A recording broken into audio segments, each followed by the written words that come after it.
Ekkie, is jy besig? Chop chop. Then I've moved a couple of things out of the store, like this generator over here. I've got for that as well. So we'll come back to that in the next video.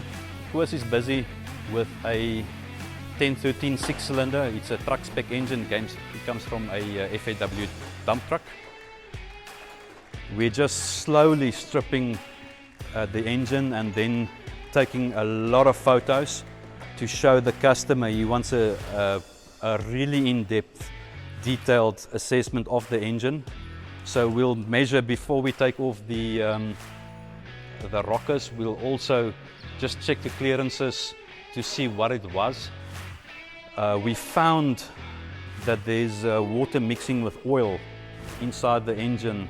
It's like a slush type thing. The client's not quite happy. He wants to know what happened to it. Even on the oil cap, you'll find that oil has been mixed with water. And everywhere inside the engine there's that slush type thing. That's what happens when oil and water mix. They don't like one another. We try to keep them as far away from one another as possible.